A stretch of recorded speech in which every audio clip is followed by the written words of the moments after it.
Assalamu alaikum wa rahmatullahi wa barakatuh. Bismillahir Rahmanir Rahim. Nahmaduhu wa nusalli ala rasulihil kareem, amma ba'd. Dear brothers and sisters, we ask Allah subhanahu wa ta'ala to keep us in the company of the righteous in this world. May Allah subhanahu wa ta'ala raise us amongst the righteous on the day of Qiyamah. May Allah subhanahu wa ta'ala fill our lives with mercy and rahmah, as all of us are in the need of the rahmah and the mercy of Allah subhanahu wa ta'ala. As we are in the last few days and the nights of the month of Ramadan, Rasulullah sallallahu alaihi wasallam reminded us by saying in a hadith, "Innamal a'malu bil khawatim." Actions are depending upon their ending. And we hear the famous hadith, "Innamal a'malu bin niyat" all the times, which means that actions are dependent upon its intention. But there's another riwayah or tradition that mentions that actions are depending upon their ending, how they end. Sometimes we might not have done as much as we could have done in the month of Ramadan, or we wanted to do. But inshallah, in these last few moments that we have, if we do our best, if we were not able to pray as much as we could, or recite Quran as much as we could, or make dua, these are the moments that we should try our best, inshallah. And then it really depends on how much effort we put in, because it's the qubuliyat that comes from Allah subhanahu wa ta'ala. And especially the last moments of the actions itself is how much we try, inshallah. So we should all make this intention, as the renewal of intention is very important to do all of these things. So alhamdulillah, we've been going through some of the passages of the dua and the supplications of different prophets. I want to share a dua from the life of Prophet Musa alayhi salam now. We spoke about Prophet Ibrahim alayhi salam for a few days. We get to a passage in Surah Taha. Surah Taha itself is very interesting, and of course this is not time to discuss the commentary or tafsir of it, but it's also the passage where in the beginning portion of Surah Taha, where Allah subhanahu wa ta'ala mentions to us with regards to him reaching a place which is sacred and seeing the light and finding the prophethood and seeing the message of Allah subhanahu wa ta'ala, where the famous ayat of the Quran, Innani ana Allah, la ilaha illa ana. And that's the very passage that became the reason of Islam of Umar bin Khattab radiallahu anhu. Even though there were many other reasons, it was that very ayat of the Quran, when he heard this in the house of his own sister Fatima radiallahu anhu, it was the time that he accepted Islam. And Khabbab bin Arat radiallahu anhu, who was hiding, came out and said, "Oh Umar, glad tidings to you, for I heard Rasulullah sallallahu alaihi wasallam make dua last night and said, Ya Allah, whoever amongst the two Umrain, Umar bin Khattab or Amr bin Hisham." Abu Jahl's real name was Amr bin Hisham. He said, "Oh Allah, from amongst both of them, whoever will bring more khair to Islam, oh Allah, enter them to the fold of Islam, and Allah accept it subhanahu wa ta'ala on your behalf." So Surah Taha itself is, so many beautiful passages.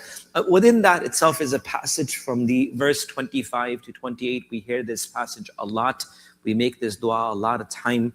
And the famous dua of A'udhu billahi minash shaitanir rajeem, Bismillahir Rahmanir Rahim, Qala Rabbi shrah li sadri wa yassir li amri wahlul uqdatan min lisani yafqahu qawli. 4 things Prophet Musa alayhi salam asks for. And these 4 ayats of the Quran, and I'm going to try to go through them as quickly as I can, is a heartfelt supplication or prayer from Musa alayhi salam, Prophet Moses, the one that was the Kalim of Allah, the one that spoke to Allah subhanahu wa ta'ala. And this is the time of dua when he was asked or commanded by Allah subhanahu wa ta'ala to go to speak to the most tyrant individual known as Fir'aun.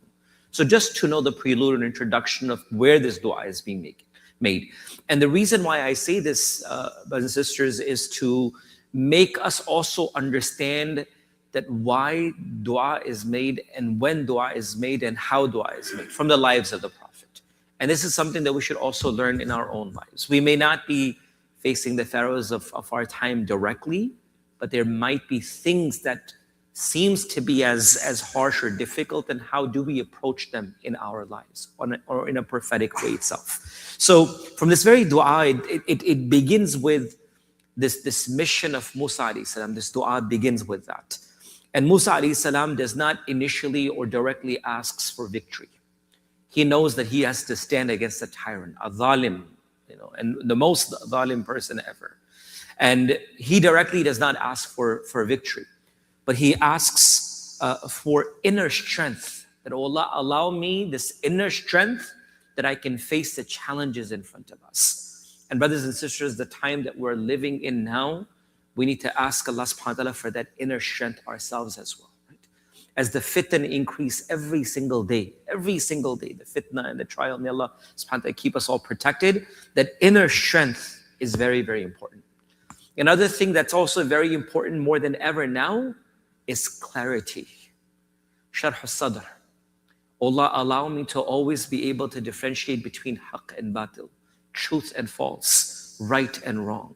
Because we live in a society, in a time where khair is being presented as shar, and shar is becoming evil. Like the prelude or the coming of Dajjal already, where haqq or khair doesn't seem as right.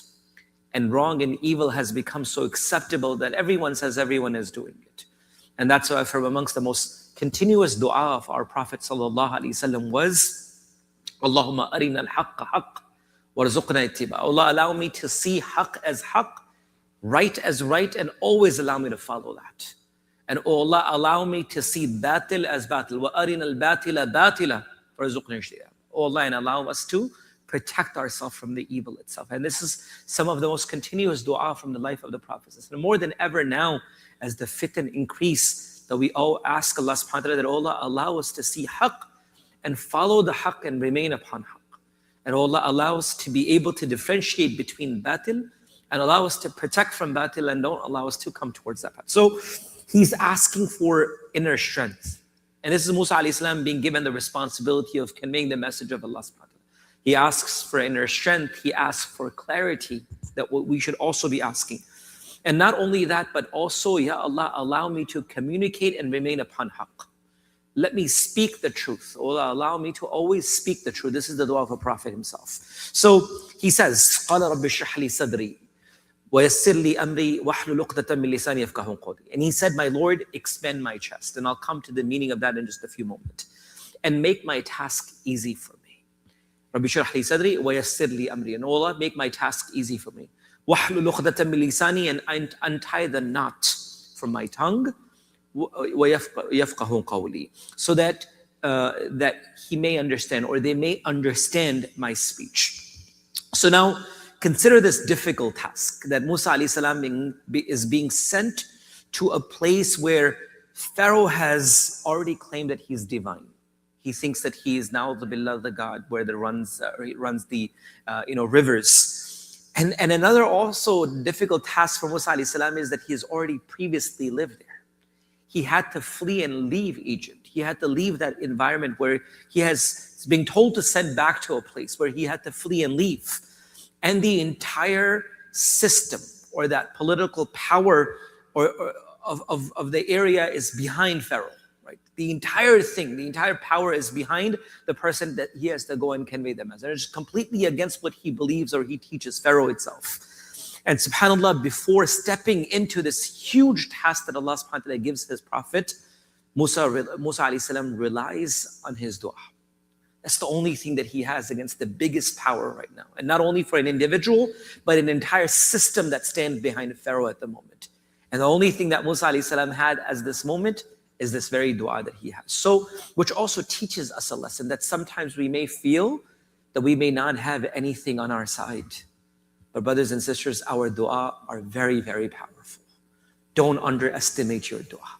We may not see the results of them now, but Allah subhanahu wa ta'ala listens. Allah subhanahu wa ta'ala provides, and Allah subhanahu wa ta'ala gives. And this is the reason why we're learning these dua, is to really understand and be in that state of mind when we're raising our hands. That when something feels impossible, something feels like it's not doable, how is it possible? Look at the odds, look at the things against you. But Allah subhanahu wa ta'ala is teaching us that he has really nothing, right? He's meeting, subhanAllah, he's looking for fire, he's taking care of his family, he's returning back with his wife who's expecting a child, and subhanAllah, given prophethood at that time. So this very moment itself teaches us a very timeless lesson, and that is that before facing any of our challenges, turn to Allah subhanahu wa ta'ala, right? That's the biggest thing that this point is teaching us. And for us, all of us, our challenges are different. We all have different challenges in our lives. May Allah make everything easy for all of us. But for all of us, that when we go through different challenges and trials, the first thing is that we turn towards Allah subhanahu wa ta'ala. So he asks for 4 things. He says, Rabbi shrah li sadri, oh Allah, expand my chest. In sharahu, or sharh in Arabic itself refers to open, to expand, and to remove tightness itself, right? So the first thing that he's asking is that, oh Allah, take away the fear. Oh Allah, take away the anxiety. Oh Allah, take away the pressure. Oh Allah, take away that emotional burden that is upon me, that I'm facing something difficult. Because, oh Allah, if you are with me, then there is nothing difficult. Like the Prophet ﷺ on the day of Ta'if, when he was being stoned for 3 to 6 miles, the first thing he says, Allahumma inni ashku du'afa quwwati wa qillati hilati, that, oh Allah, I complain to you for my weakness, but if you are with me, I don't care. If the people of Mecca have abandoned me and the people of Ta'if have stoned me and there is no one there, but if you are happy with me, I'm okay. So the first thing that Prophet Musa alayhi salam is asking for is that he is asking for the inner expansion. He's asking, this is the first request that he does, that, oh Allah, remove the fear from my heart. Oh Allah, fill my heart with confidence as I speak about your greatness, and Allah also provide me with that spiritual calm. That's the first thing that Musa alayhi salam asked as the base and foundation. And that also shows us the humility of even prophets, that even they felt pressure and difficulty at their times. In your life, if there are moments and times where you feel pressure, that's fine. That's also a human being. That's not against your iman or your deen to feel pressure and difficulty. Even the Anbiya alayhi salam felt those moments, but they taught us that they relied upon Allah subhanahu wa ta'ala, and that trust was enough for them. Number two, the second thing he says, وَيَسِّرْ لِي أَمْرِي. He said, oh Allah, make things easy for me. Ease of the affairs itself. And the word yassara yuwassiru in Arabic comes from ease and also facilitation, that, oh Allah, you take care of it. That's what the word yassir means. Not only making it easy or comfortable, but, oh Allah, you facilitate, you take care of my affairs. Oh Allah, I put it on you, that you are with me and you take care of me. So Musa alayhi salam does not ask for the task to disappear, right? Sometimes we say, let the difficulty. He said, let me face this difficulty and challenge, but, oh Allah, you take care of me, right? And that's why, brothers and sisters, for many of us, we should ask Allah subhanahu wa ta'ala, help navigate through things. Sometimes we say, take this difficulty.